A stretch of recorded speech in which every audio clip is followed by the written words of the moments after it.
বন্ধুরা ITR filing তো শুরু হয়ে গেছে এবং ইন্ডিয়াতে ম্যাক্সিমাম ট্যাক্স পেয়াররা নিজেরাই নিজেদের আইটিআর ফাইল করে থাকেন এবং এই আইটিআর ফাইল করার সময় অতি অবশ্যই যে তিনটি ফর্ম মানে তিনটি স্টেটমেন্ট তারা চেক করে থাকেন সেটা হচ্ছে 26A স্টেটমেন্ট, সেকেন্ড হচ্ছে আপনার AI স্টেটমেন্ট আর TI স্টেটমেন্ট। এবং অনেকেই আছে খুবই কনফিউজ থাকে যে এই তিনটে স্টেটমেন্ট নিয়ে, অনেকের কাছে এটা খুব কমপ্লিকেটেড মনে হয়। তো আজকের এই ভিডিওতে আমি এই তিনটি স্টেটমেন্ট ছোট্টভাবে এক্সপ্লেন করব এবং তার সাথে সাথে প্রতিটা স্টেপ বাই স্টেপ দেখাবো যে কিভাবে আপনারা ইনকাম ট্যাক্স সাইডে গিয়ে এই প্রতিটি স্টেটমেন্ট চেক করে আপনাদের আইটিআর ফাইল খুব ইজিলি করতে পারেন। এবং তার সাথে সাথে এই স্টেটমেন্টগুলো যদি আপনারা চেক না করেন তাহলে কি কি স্কিপ করবেন সেটাও এই ভিডিওতে আমরা ডিসকাস করব। ভিডিওটি শুরু করার আগে আপনাদের কাছে একটা ছোট্ট রিকোয়েস্ট, যদি আপনারা চ্যানেলের নতুন হন তো অতি অবশ্যই চ্যানেলটিকে সাবস্ক্রাইব করে নেবেন। তো সবার প্রথমে চলে আসি 26AS ফর্ম বা এই স্টেটমেন্টটা কি। 26AS হচ্ছে কি, এখানে সমস্ত রকম TDS এবং TCS এর রিপোর্ট থাকে। মানে যে সোর্স থেকে আপনার ইনকাম জেনারেট হয় সেই সোর্স থেকে যে টাকাটা কেটে রাখা হয় মানে TDS হিসেবে বা ট্যাক্স কালেক্ট করা হয় যে টাকাটা, সেইটার সমস্ত ডিডাকশন লিস্ট এই সেকশনে মানে 26AS সেকশনে আপনারা পেয়ে যাবেন। এবার চলে আসি AIS মানে অ্যানুয়াল ইনফরমেশন স্টেটমেন্ট। এখানে হচ্ছে কি না, আপনি সমস্ত রকম ট্রানজাকশন পেয়ে যাবেন, মানে আপনার যে সমস্ত সোর্স থেকে ইনকাম হয়েছে, লাইক স্যালারি হতে পারে, ডিভিডেন্ড হতে পারে, আপনার সেভিং ব্যাংকের ইন্টারেস্ট হতে পারে, আপনার বন্ডস হতে পারে, মিউচুয়াল ফান্ড হতে পারে, সমস্ত রকম শেয়ার যে কেনা বেচা করেছেন সেগুলো হতে পারে, মানে সমস্ত ট্রানজাকশন আপনি AIS স্টেটমেন্টে পেয়ে যাবেন। এখানে পুরো ডিটেলসে দেওয়া থাকে। আর এবার চলে আসি TIS মানে হচ্ছে ট্যাক্স পেয়ার ইনফরমেশন স্টেটমেন্ট।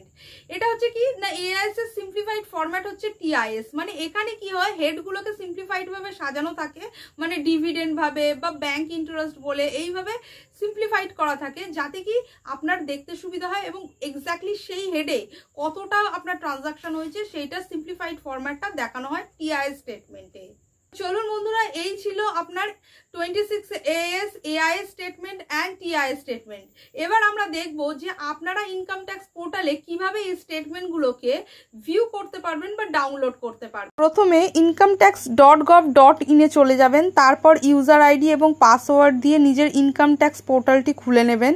যদি 26AS ডাউনলোড করতে চান তাহলে ফাইলে চলে যাবেন, তারপর সেখান থেকে ইনকাম ট্যাক্স রিটার্নে চলে যাবেন, তারপরে ভিউ ফ্রম 26AS, তারপরে কনফার্ম, তারপরে আই এগ্রিতে ক্লিক করবেন, তারপরে চেক বক্সে ক্লিক করবেন, তারপরে প্রসিড, তারপরে ক্লিক ভিউ ট্যাক্স 26AS এ ক্লিক করবেন, তারপরে সিলেক্ট অ্যাসেসমেন্ট ইয়ার চুজ করবেন, মানে যেটা অ্যাসেসমেন্ট ইয়ার সেটা পুট করবেন, তারপরে হচ্ছে ভিউ অ্যাজ এ চলে যাবেন, তারপরে সেখান থেকে HTML ফরম্যাট চুজ করবেন, তারপর ডাউনলোডে ক্লিক করবেন, তারপরে এক্সপোর্ট অ্যাজ PDF এ ক্লিক করবেন। দেখবেন আপনার 26ASটি ডাউনলোড হয়ে গেছে। আর AIS ডাউনলোড করতে হলে দুটো অপশান আছে, মানে আপনারা দুটোভাবেই খুলতে পারেন। ফাইলে গিয়ে 26AS এর নিচে আছে, এখান থেকেও করতে পারেন, কিংবা ডাইরেক্ট চলে যেতে পারেন AIS বলে ডাইরেক্ট ক্লিক করবেন, তারপরে প্রসিড। এখানে দেখুন ইনস্ট্রাকশনের সামনেই AIS রয়েছে, ক্লিক করবেন। এখানে দুটো অপশান দেখতে পারবেন, AIS এবং TIS। AIS ক্লিক করুন, সমস্ত ইনফরমেশন অ্যাপিয়ার হয়ে যাবে। মানে AIS মানে হচ্ছে অ্যানুয়াল ইনফরমেশন স্টেটমেন্ট, এবং সামনে দেখুন ডাউনলোড আছে, ক্লিক করলে স্টেটমেন্ট ডাউনলোড হয়ে যাবে। আর TIS যদি খুলতে চান তাহলে TIS এ ক্লিক করুন, দেখবেন TIS এর স্টেটমেন্ট অ্যাপিয়ার হয়ে গেছে। AIS অ্যান্ড TIS স্টেটমেন্টগুলো দেখলেন, এই যে এখানে দেখুন এই স্টেটমেন্টে ক্লিক করলেই কিন্তু পুরো ডিটেলসটা কিন্তু আপনি টোটাল দেখতে পাচ্ছেন কি কি ট্রানজাকশন হয়েছে।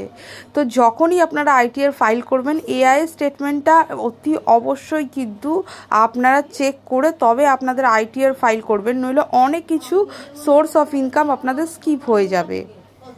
বন্ধুরা ভিডিও যদি ভালো লাগে লাইক করতে ভুলবেন না। আরও এরকম ভিডিও পাওয়ার জন্য অতি অবশ্যই চ্যানেলটিকে সাবস্ক্রাইব করে রাখবেন।